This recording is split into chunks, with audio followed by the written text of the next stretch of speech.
아멘. 희망의 징조인가? 라는 제목으로 말씀을 함께 나누고자 합니다. 새해 들어 첫 번째 맞이하는 금요 기도회입니다. 여러분 어떤 마음으로 오늘 이 자리에 나와 계시는지요? 여러분, 하나님은 살아계십니다. 그 사실을 진정 믿으시나요? 그 살아계신 하나님이 지금 우리 가운데 주 예수의 이름으로 모인 이곳에 계시는 줄 믿습니다. 그분은 살아계실 뿐만 아니라 모든 걸 주관하시는 주권자이십니다. 주권자이십니다. 모든 것이 다 그분의 손에 있는 것입니다. 우리가 할 수 있는 것은 주일에도 말씀드렸지만 예 아니오만 하면 됩니다.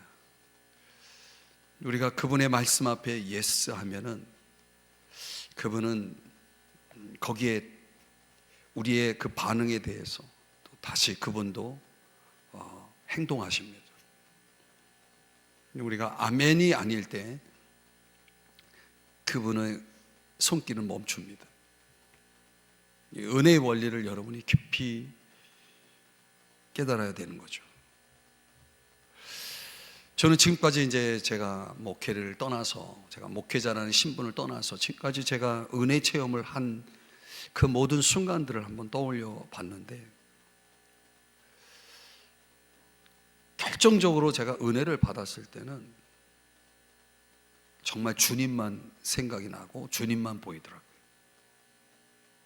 주님을 간절히 사모하는 마음으로 여러분처럼 이렇게 주님 앞에 나와 있을 때 어김없이 그분은 은혜를 주셨던 것 같아요. 제가 모든 걸 다 기억할 수는 없지만 그 은혜의 순간만큼 제 안에 분명하게 기억나는 그런 모든 은혜 체험들은 그랬던 것 같아요. 그래서 저는 이 금요기도회를 굉장히 특별하게 생각하는 거죠. 왜냐하면 저는 금요일마다 은혜를 받은 사람이기 때문에. 그런 거 있어요, 여러분. 은혜를 받은 사람은 은혜의 자리를 잊지 못합니다. 항상 사모해요. 금요일이 빨리 오길 바라는 거예요. 왜? 제가 금요일에 은혜 체험을 했기 때문에. 그런 간절함으로 기다려서 금요일날 딱 와서 말씀 듣고 기도하면 막 성령이 그렇게 뜨겁게 역사를 하시는 거예요. 은혜를 주시는 거죠.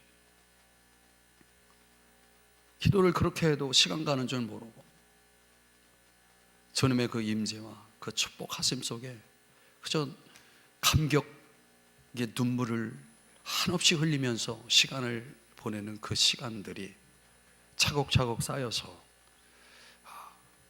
저는 지금까지 여기까지 올 수 있었다고 저는 생각합니다. 여러분 시편 97편 5절에 보면은 참 이런 말씀들은 여러분들이 기억할 필요가 있습니다.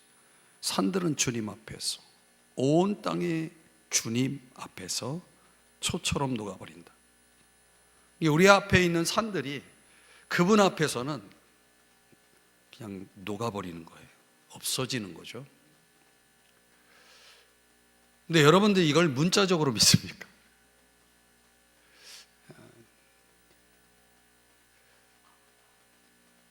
이렇게 된다니까요.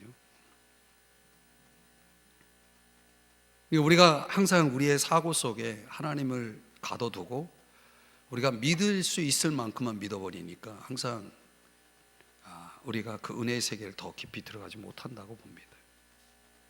저도 그래요. 항상 제 이성과 하나님의 말씀이 만나면 계속 갈등이 생겨요. 막 갈등이 생기고, 야, 이거 될까? 제가 그 될까 하고 있을 때는 안 되게 돼 있어요. 왜냐하면 믿음대로 된다고 그랬지 언제 될까 할 때 된다고 그랬어요. 그죠? 그건 원리대로 말씀대로인 거죠. 이사야 54장 5절의 말씀에 보면은 그는 온 땅의 하나님이라 그랬습니다. 온 땅의 하나님이에요. 우리 대한민국의 하나님이시고 온 우주 세계 만국의 하나님이신 줄 믿습니다. 오늘 우리가 살펴보는 이 스가랴 5장과 6장은 그 온 땅의 하나님이심을 선언하는 그런 증거를 보여주는 본문입니다. 특별히 이 5장은 이스라엘이라고 하는 한 민족의 그리고 그들의 땅에 초점을 맞추어서 하나님께서 그 이스라엘이라고 하는 한 나라의 죄를 깊이 다루시는 내용이 나옵니다. 지금까지 우리 스가랴 1장에서 4장까지 나와 있는 이 환상들은 전체로 따지면 5가지의 환상을 우리가 살펴봤는데 그 5가지의 환상은 굉장히 긍정적이에요. 축복, 회복 이런 주제를 다루고 있는데 오늘 본문과 그리고 다음 주에 살펴보게 돼 6장에 그리고 뒤에 그 내용 속에 보면은 6번째서부터 8번째까지 전체 8개의 환상이 나오는데 그 8가지 6번째, 7번째, 8번째 환상은 굉장히 부정적인 메시지를 다루고 있습니다. 일종의 심판의 주제를 다루고 있습니다. 오늘 우리가 은혜를 받으려면 하나님에게 초점을 맞추고 그분이 우리에게 깨닫게 하시는 것들을 다 깊이 터치를 받으면 깨달으면 그 깨달음의 그 입구로 은혜가 들어갑니다. 깨달은 만큼 들어갑니다. 그래서 하나님의 말씀이 그냥 우리 귀에 들려오는 말씀이 되면 안 됩니다. 하나님 말씀을 들을 때 우리의 마음 깊이 우리의 영이 그 말씀을 흡수하도록 여러분들이 하나님 말씀에 귀를 기울일 필요가 있습니다.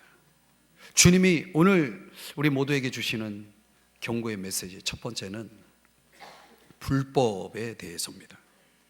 자, 오늘 본문 1절 2절에 보니까 스가랴가 날아가는 두루마리를 봅니다. 이 두루마리, 그 두루마리는 성경에서 이 고대 책을 만드는 방식 가운데 이 대나무 껍질로 만들어진 두루마리가 있어요.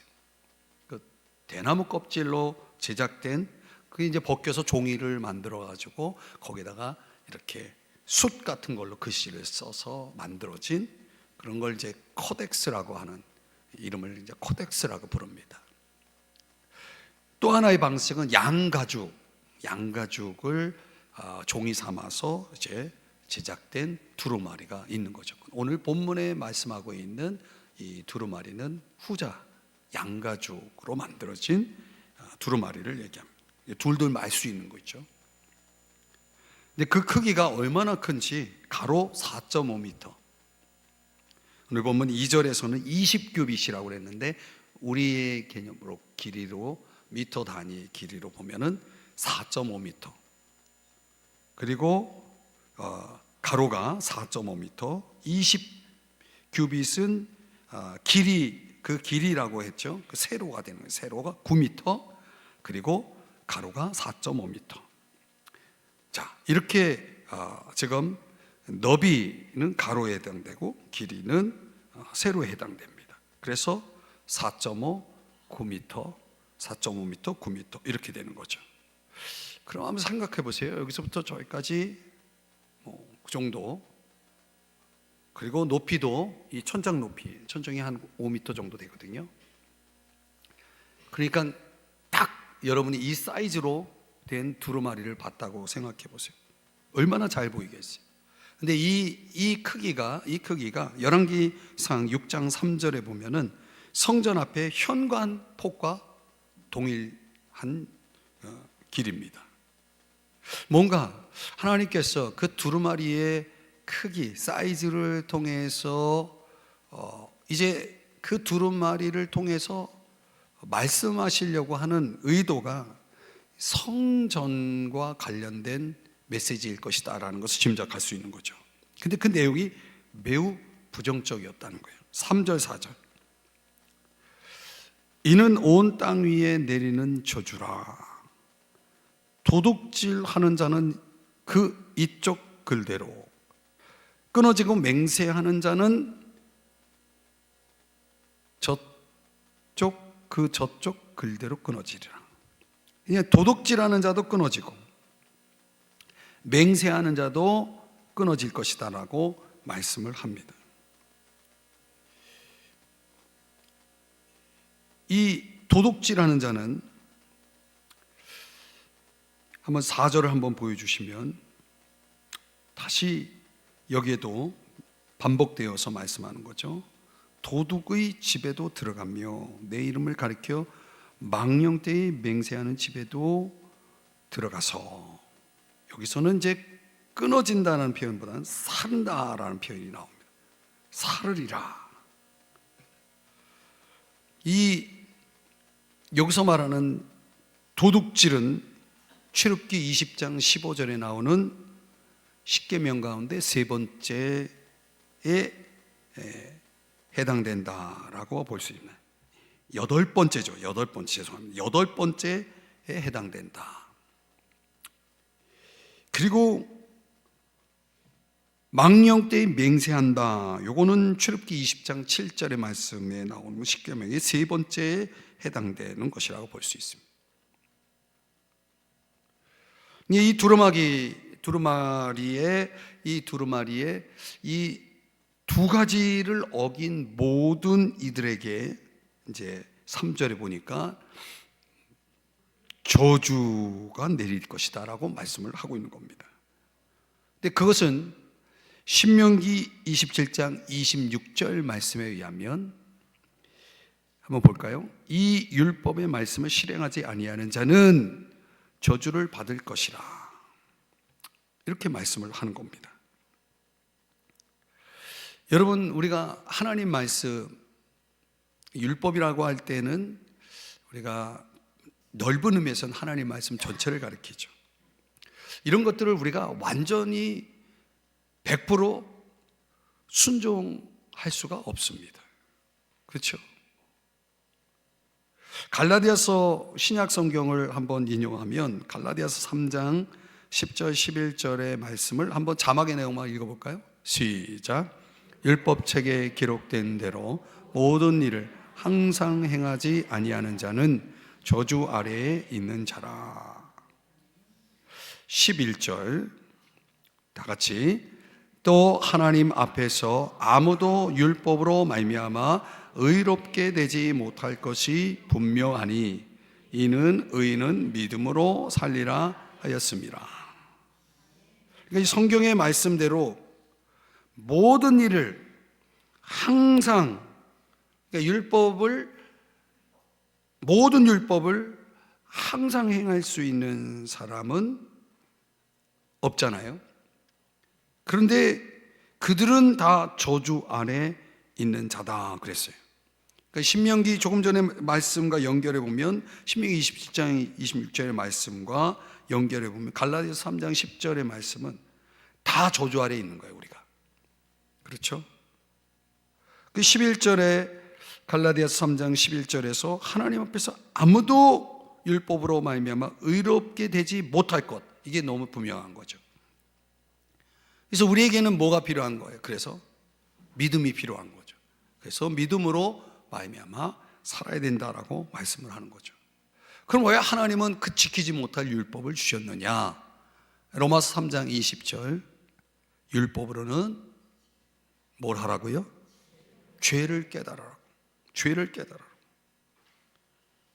그 죄의 결과가 뭐냐? 오늘 스가랴 5장 3절 4절에서는 끊어지리라, 사르리라, 이런 단어 동사를 사용하고 있는 겁니다. 그러니까 죄를 범하면 그 죄의 결과는 끊어지는 겁니다. 하나님의 공동체로부터 추방되어지는 거죠. 그리고 사르리라 라고 하는 건 심판의 혹독성을 의미하는 것입니다. 그래서 그 범죄자 전 가족이, 한번 다시 스가랴 말씀을 한번 보여주시면 스가랴 5장 4절 말씀 한번 보여주시면, 좀 앞으로 가서, 여기 보니까 4절 끝부분에 그의 집에 머무르며 그 집을 나무와 돌과 아울러 사르리라. 그러니까 그 집 안에 있는 모든 것들이 다 제거된다는 얘기죠. 다시 말하면 온 가족이, 범죄자 온 가족이 제거된다라고 하는 것을 의미하는 겁니다. 그럼 오늘 우리가 여기서 이런 결과를 초래하게 된 앞에서 언급한 두 개의 계명, 왜 10계명 가운데 이 두 계명만 하나님께서 선택을 했느냐? 바로 당시 이스라엘 백성들의 상황과 연결됩니다. 자, 말하자면 이스라엘 백성들이, 유대인들이 바벨론 포로 생활을 마치고 본국으로 귀환을 하게 되죠. 돌아옵니다. 그들이 돌아올 때, 돌아온 이후에 그들에게 있어서 가장 중요한 과제가 있었다면, 그것은 이제 그 70년 만에 돌아왔으니 뭐가 있겠습니까? 먹고 사는 게 가장 중요한 문제였겠죠. 여러분, 과거에 우리나라가 전쟁을 치르고, 저는 그 세대는 아니지만 6.25 전쟁이 일어나고 발발하고 그 이후에 그 전쟁이 끝났을 때 사람들의 공통 최고 궁극적인 과제가 뭐였겠습니까? 살아남는 거죠. 앞으로 살아가는 문제, 생존의 문제만큼 중요한 건 없겠죠. 아마도 이 귀환한 이스라엘 백성들은 그런 생각을 했을 거예요. 야, 우리가 어떻게 이 아무것도 없는 이 황무지 같은 이곳에서 우리가 어떻게 생존할 것이냐. 자, 먹고 사는 문제가 가장 심각했을 거예요. 아무리 돌아봐도 형편이 너무 없어요. 그러니까 너무나 절박한 상황이 되니까 선택한 것이 뭐예요?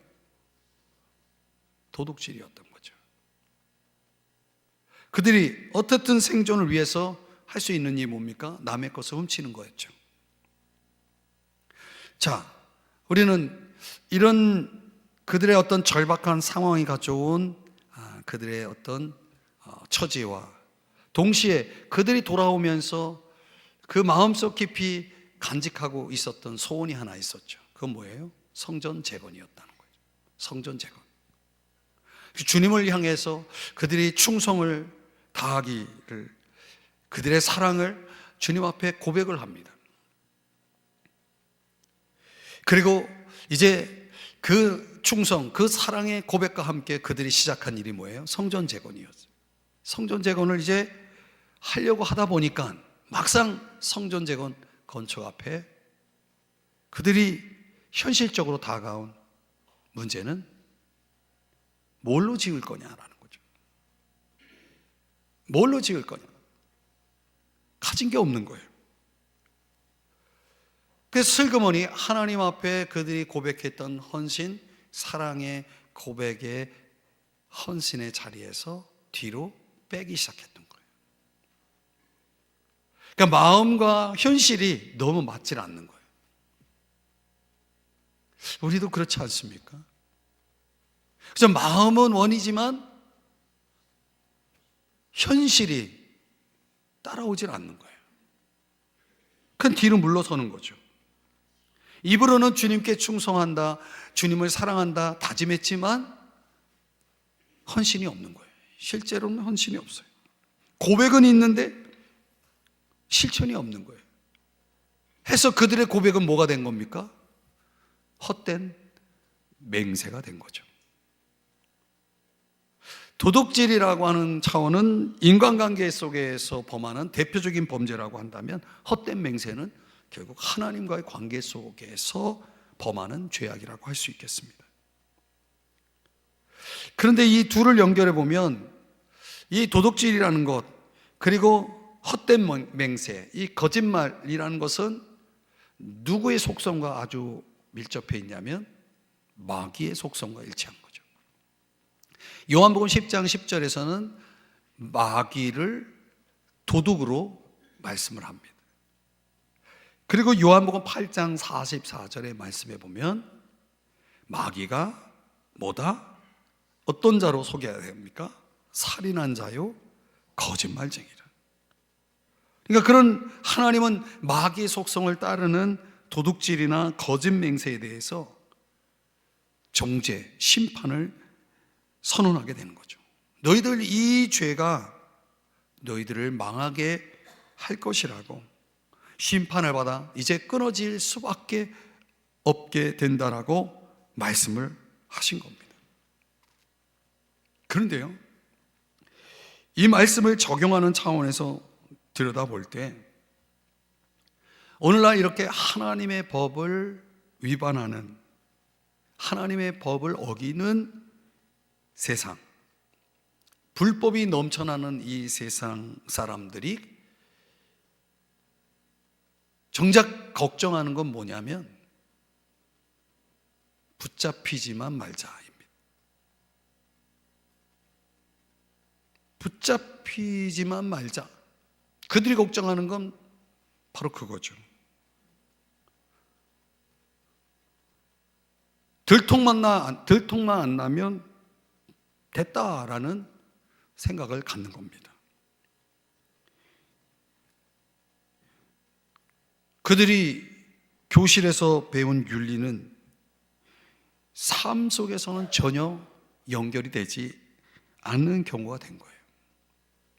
지금 이 이스라엘 백성들의 상태가 바로 지금 말씀드린 그런 상황이 된 겁니다. 호세아 선지자의 지적처럼 호세아 10장 4절을 세 번역으로 보면 그들의 모습은 이와 같았다는 거죠. 빈 약속이나 일삼고 거짓 맹세나 하며 쓸모없는 언약이나 맺는다. 그러므로 바디랑에 도단한 독초처럼 불의가 퍼진다. 실제로 사람들은 하나님의 법을 어기고 나서 자기들을 보호하기 위해서 인간의 법에 호소를 합니다. 인간의 법을 사용하죠. 때때로 승리를 하는 거죠. 이기는 거죠. 그러니까 궁극적으로 보면 하나님은 이러한 백성들을 심판할 수밖에 없다라고 하는 것을 오늘 본문에서 말씀을 하고 있는 겁니다. 베드로전서 4장 17절 말씀에 보면 하나님은 심판을 어디에서 시작하시냐면 하나님의 집에서 시작을 합니다. 먼저 믿는 자들을 하나님이 정화시키는 심판을 하신다는 거예요. 오늘 우리가 알아야 될 것이 바로 이겁니다. 온 땅의 주인이신 하나님께서 이 땅이 더럽혀져 있을 때, 주인 되신 그분의 땅이 더럽혀질 때 하나님께서 어떻게 하신다는 겁니까? 그 땅을 정화시키기 위해서 심판을 하시겠다는 거예요. 그 불법됨을 심판하시겠다. 근데 어디서부터요? 먼저 하나님의 집에서 시작을 하겠다는 거예요. 하나님의 심판은 오늘날 말하면 교회에서 시작되는 겁니다.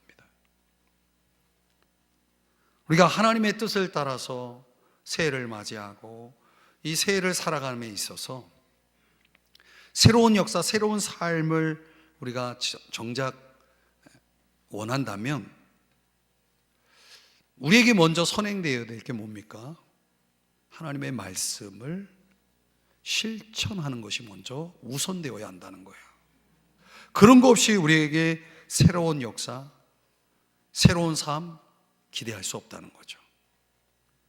하나님이 미워하시는 죄를 품고 있는 그 우리를 향해서 하나님께서, 온 땅의 주인이신 하나님께서 정화 작업을 거치지 않고 하나님의 그 심판 없이 우리에게 그런 새로움을 선사할 수는 없는 겁니다.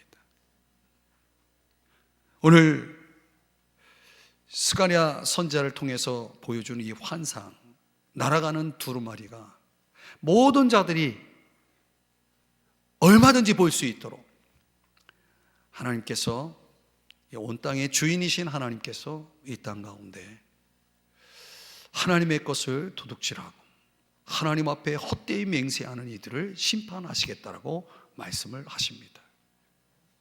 오늘 주님의 음성을 들으시는 여러분 되시기 바랍니다. 두 번째로 악함에 대해서 주님께서 말씀을 경고를 하고 계십니다.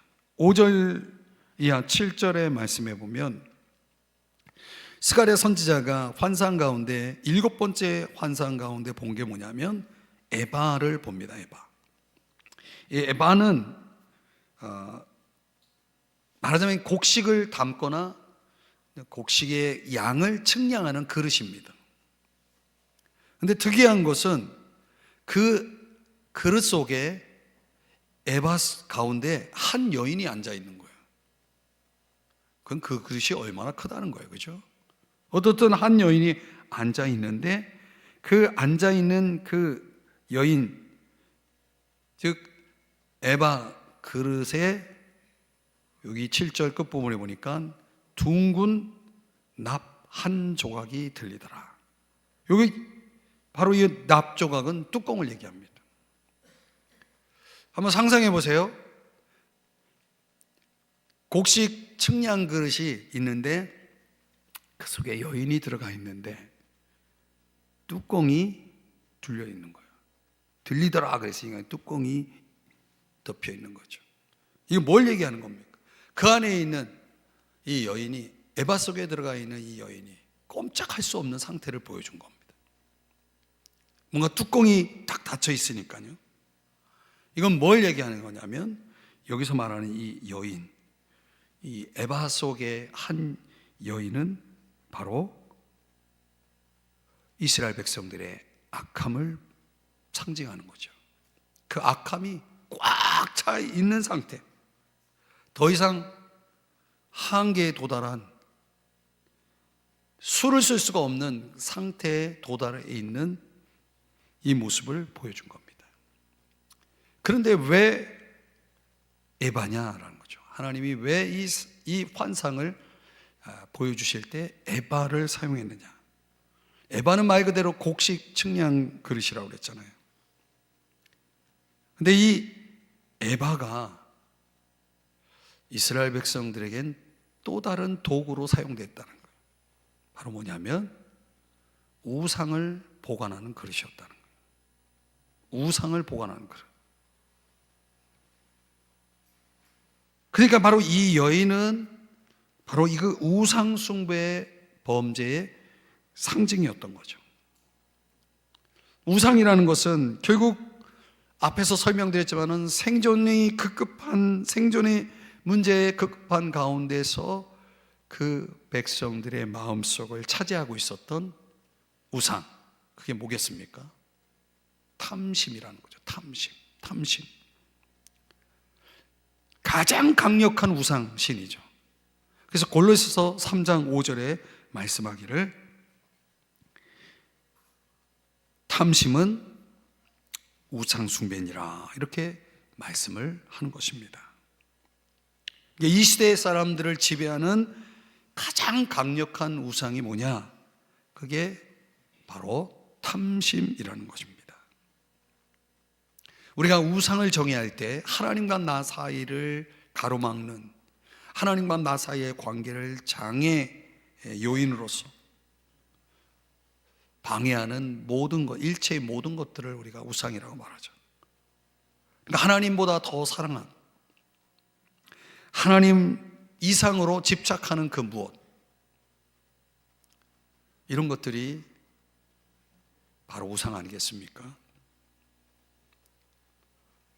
이 탐심이라는 것이 뭔가 내가 집중하고 있는, 집착하고 있는, 사랑하고 있는 그 어떤 강력한 우상으로서 우리 마음속에 탐하고 있는 그 마음이 무엇인가 자리 잡고 있는 거죠. 이스라엘 백성들에게 바로 그런 것들이 있었다는 거예요. 이스라엘 백성들이 너무나 물질에 집착을 하고 그 집착한 나머지 마음이 자꾸 하나님에게서 멀어지고 말았다는 것입니다.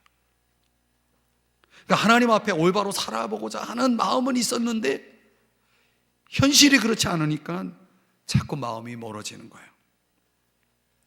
물질의 욕망은 점점 커지고 마는 것입니다. 급기야 그들은 말라기 3장 8절 9절에서 다음과 같은 책망을 받게 된 것이죠. 우리 한번 자막의 내용만 한번 읽어볼까요? 시작. 너희는 나의 것을 도둑질하고도 말하기를 우리가 어떻게 주의 것을 도둑질하였나이까 하는도다. 이는 곧 11조와 봉헌물이라. 온 나라가 나의 것을 도둑질하였으므로 너희가 저주를 받았느니라. 아멘. 그러니까 하나님이 강조하고 있는 바, 지금 이 말씀에서 강조하고 있는 건 뭡니까? 하나님 앞에서의 영적인 도둑질을 말씀하고 있는 거예요. 하나님을 제대로 섬기지 못하고 있는 이 백성의 모습을 지금 지적하고 있는 거죠.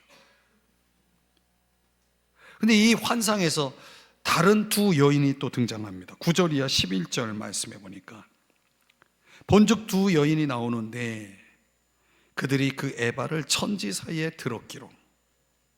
틀림없이 이 두 여인, 하나님의 신부로 말하는 천사일 것이 분명합니다. 심판을 수행하기 위한 하나님의 천사의 모습이죠. 근데 그들이 어떻게 하냐면 에바를, 그 여인이 들어앉았던 에바를 시날 땅으로 옮기는 그런 내용이 오늘 본문에서 11절까지 내용입니다. 궁금한 거, 왜 에바를 시날 땅, 바벨론이죠, 바벨론으로 옮기려는가? 그 에바가 거기서 왔거든요. 거기서 왔거든요. 여기서 이 질문이 그런 거예요. 그럼 도대체 그 에바, 바벨론에서 가져온, 그 시날 땅에서 가져온 그 에바의 구체적인 내용이 뭘까? 아까 우상이라고 말씀드렸는데 사실상 바벨론에서 이스라엘 백성들이 귀환할 때 우상을 갖고 들어오진 않았습니다. 그들의 손에 어떤 우상이 들려져 있지는 않았어요. 그러나 그들의 마음속에 그 우상 이상으로 아주 무서운 것이 하나 들어오게 됩니다. 그것은 바로 이 바벨론이라고 하는 이국 땅에서 태어난 후대들이, 그들이 들어올 때 바벨론에서 보고 배운 것을 가지고 들어옵니다. 그 바벨론에서 보고 배운 게 뭐냐면 상업주의 정신입니다. 상업주의. 잘 들어보세요.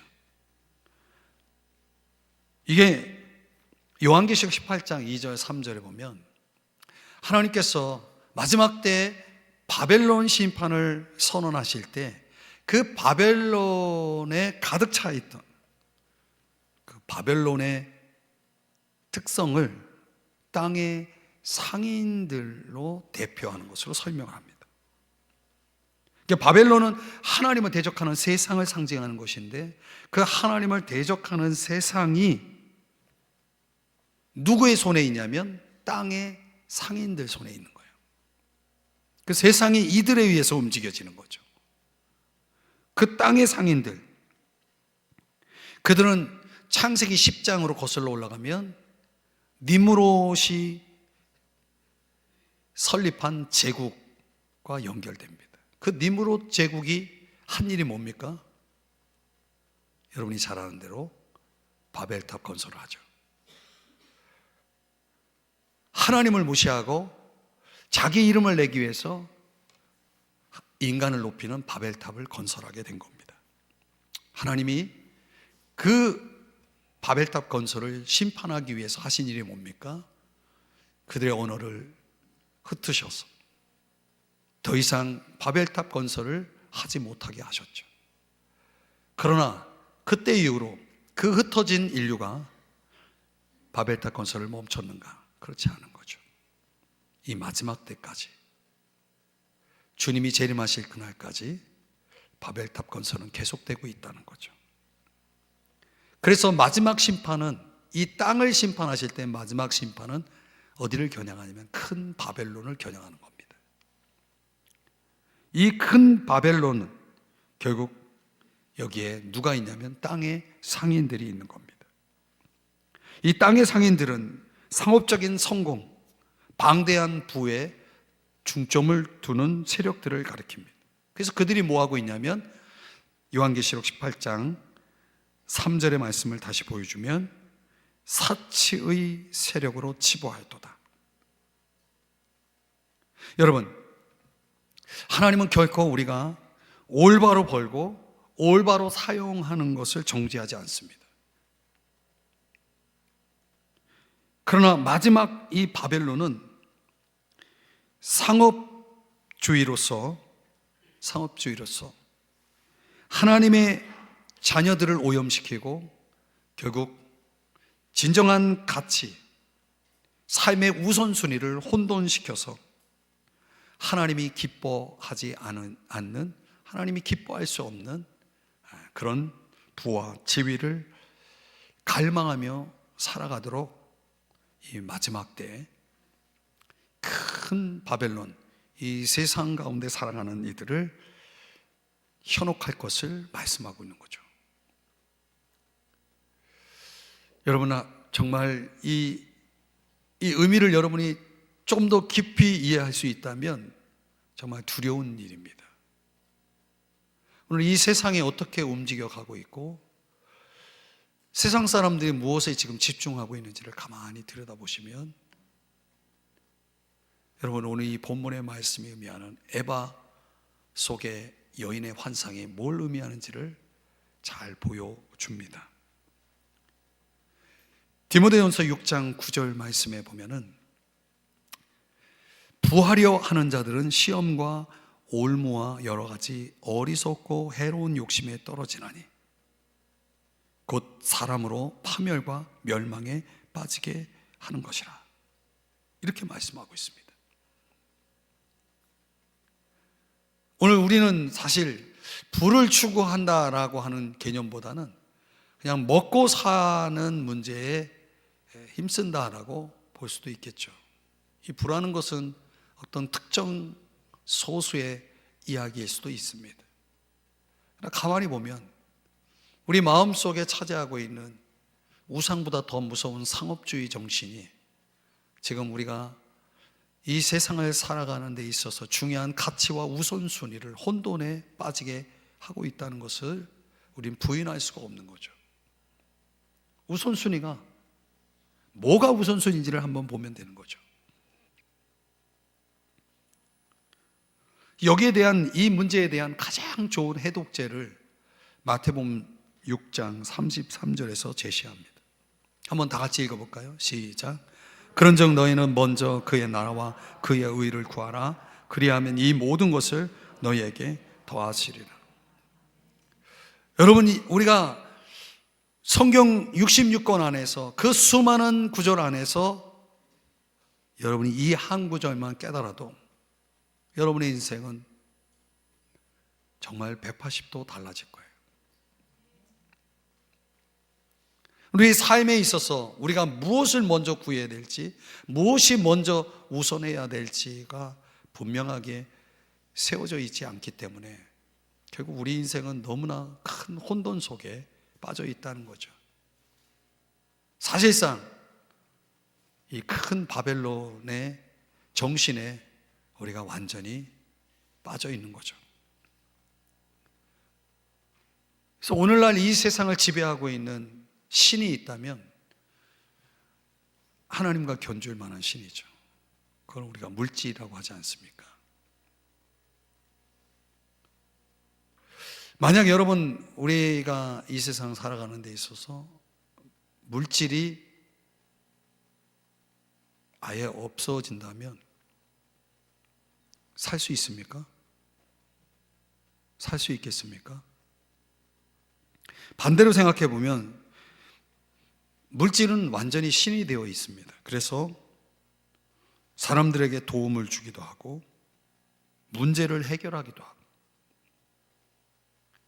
물질이 있으면 행복을 제공받고 삶의 목표를 달성하도록 힘을 실어주고. 여러분, 물질이 못하는 게 뭐 있습니까? 우리가 생각할 때 물질이 있으면 다 되는 세상 아닙니까? 그래서 뭐라고 말해요? 물질 만능주의. 믿습니까? 사실입니까? 그렇게 믿습니까?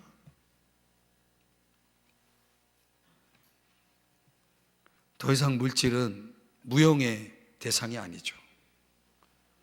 신뢰의 대상이고 신격화되어 있는, 신의 자리에 있는 대상이 된 거죠. 그래서 성경은요, 이 10계명 가운데 가장 마지막 계명을 이걸 집어넣어 놨어요. 출애굽기 20장 17절. 다 같이 읽어봅니다. 시작. 탐내지 말라. 탐내지 말라. 탐내지 말라. 이 가장 강력한 우상인 탐내지 말라. 이 탐심의 이 문제를 계명에 담아 놓았다는 거죠. 그렇게 하지 말라는 거예요. 근데 왜 이 마지막 계명이 이 계명입니까? 탐내지 말라는 계명입니까? 이걸 어기면 첫 번째서부터 9번째까지 모든 계명을 다 어길 수 있기 때문에 그렇습니다. 이 10번째 계명을 어기면 다른 계명은 다 생각할 것도 없어요. 다 어길 수밖에 없게 된다는 거예요. 왜냐하면 물질은 디모데전서 6장 10절에 말씀하는 것처럼 일만 악의 뿌리거든요. 여기서 시작되는 거예요. 모든 죄악이 여기서 시작되는 거죠. 그래서 이것을 탐내는 자들은 탐심의 죄악이죠. 10번째 계명이죠. 이것을 탐내는 자들은 미혹을 받아 믿음에서 떠나 그랬어요. 여러분, 믿음이 얼마나 중요한 겁니까? 이 세상에서 가장 가치 있는 거죠. 그럼 믿음조차도 이것을 탐내는 자들에게는 소용없는 거죠. 많은 근심으로서 자기를 찔렀도다. 오늘 얼마나 많은 사람들이 많은 근심 속에 살아갑니까? 뭐 때문에? 이것을 탐내는 자들로서. 하나님은요, 그래서 이 작업을 하시는 거죠. 탐심, 우상숭배에 빠진 이 세상을 정화시키기 위해서 심판을 하신다는 거예요. 여러분, 개인이든 국가든 어떤 위기를 극복하는 문제이든 간에 그 모든 것보다도 우선하는 것이 뭐냐? 그게 깨끗함입니다. 깨끗하지 않으면 온 땅의 주인이신 주님께서 결국은 손을 드실 거예요. 종마의 심판의 손을 드실 것이기 때문이죠. 여러분, 말씀의 결론 속에서 오늘 우리가 정말 기도해야 될 중요한 기도 제목이 있습니다. 어떤 위기라고 하는 것이 우리에게 찾아오면 우리의 어떤 간절한 바람은 당연히 그 위기에서 벗어나는 거죠. 지금 경제가 어렵죠? 하나님, 빨리 경제적인 위기에서 벗어나게 해주세요. 우리 기도가 온통 거기에 초점을 맞추죠. 벗어나기 위해 벗어나게 해주세요. 이 문제 해결하게 해주세요. 근데 문제는 뭐냐면 조금 괜찮아지면요, 다시 하나님부터 멀어진다는 거예요. 다시 내 마음속 탐심의 방식으로 되돌아간다는 거죠. 여러분, 결코 희망의 징조라고 말할 수 없습니다. 희망의 징조가 뭡니까? 진정한 회복에 있는 거죠. 내가 버릴 것을 버리지 못하면, 버릴 것을 버리지 않는다면 여러분, 회복일 수가 없는 겁니다. 내가 그냥 그 자리에 머물러 있으면서 우리가 회복을 기도하고 있다면 희망의 징조일 수 없습니다. 그런 생각을 해봤어요. 정말 우리는 주님에게 소망을 두고 사는가? 정말 주님에게 소망을 두고 있는가? 내 마음이 정말 주님에게 소망을 두고 있는가? 아니, 여전히 그 우선순위에서 주님은 두 번째든 세 번째든 내가 정말 바라고 있는 것은 다른 곳에 있지 않을까?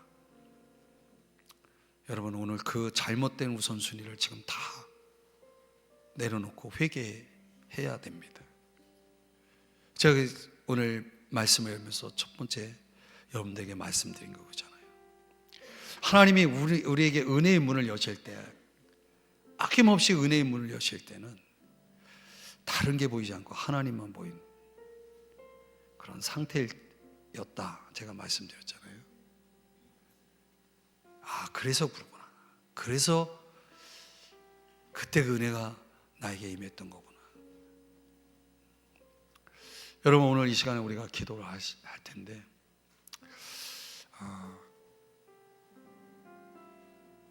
나도 어떻게 보면 나의 마음을 잘 모르고 나 자신에게 속을 때도 있는 것 같아요.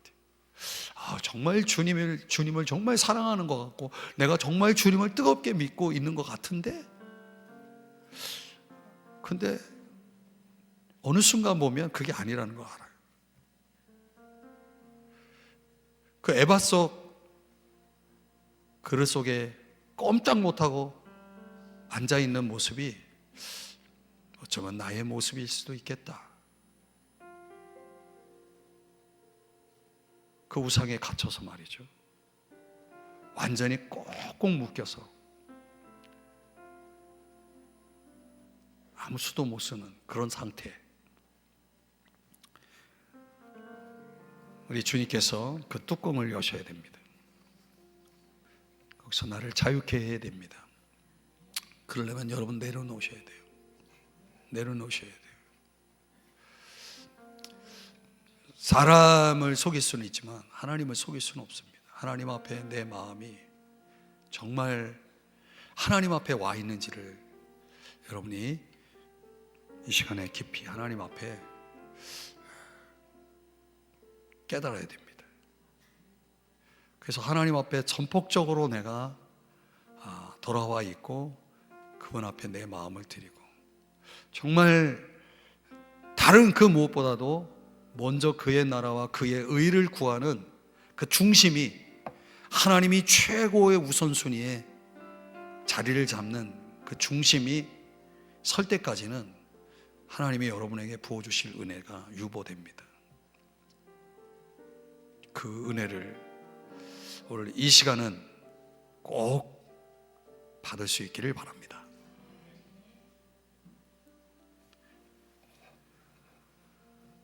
잠깐 기도하겠습니다.